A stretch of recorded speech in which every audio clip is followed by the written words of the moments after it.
ఏమండి, మన దగ్గర ఒక సామెత ఉంది. ముందు వెళ్ళే ముసలమ్మకి పళ్ళు లేవు, వెనకాల వచ్చే వాళ్ళకు నోరు లేదు అని. ఇప్పుడు మన దగ్గర రిజర్వేషన్ల గోల కూడా ఇలాగే ఉంది. తాజాగా సుప్రీంకోర్టు క్లారిటీ ఇచ్చింది.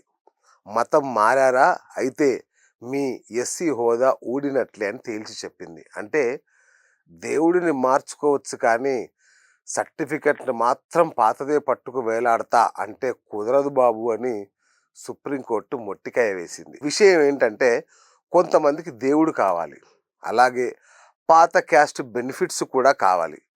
అప్పట్లో ఏమో హిందూ ధర్మంలో అంటరానితనం ఉంది, మాకు ఈ వివక్ష వద్దు అని చెప్పి వెళ్ళి వేరే మతంలో చేరారు. అక్కడ అందరూ సమానం, అందరూ సోదరులని నమ్మారు. సరే, మంచిదే. కానీ మతం మారాక కూడా ఇంకా నేను పాత కులమే, నాకు ఆ కోటానే కావాలి అని అడగడం ఏంటో నాకైతే అర్థం కావట్లేదు. ఇది ఎలా ఉందంటే, అమెరికా వెళ్ళి సెటిల్ అయిపోయి అక్కడి సిటిజన్షిప్ తీసుకొని కూడా మా ఊళ్ళో వచ్చే రేషన్ బియ్యం నాకు కావాలి అని రేషన్ కార్డు పట్టుకొని లైన్లో నిల్చున్నట్టుంది.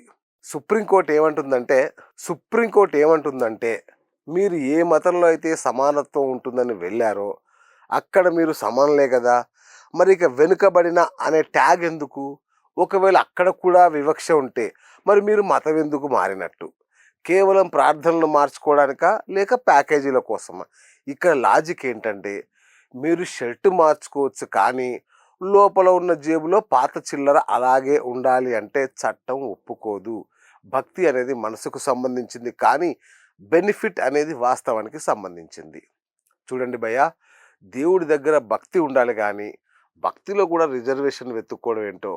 మతం మారితే మనసు మారాలి కానీ సర్టిఫికెట్లో కులం మాత్రం మారకూడదు అనుకోవడం మాత్రం పక్కా స్వార్థమే. కోర్టు చెప్పింది కరెక్టే.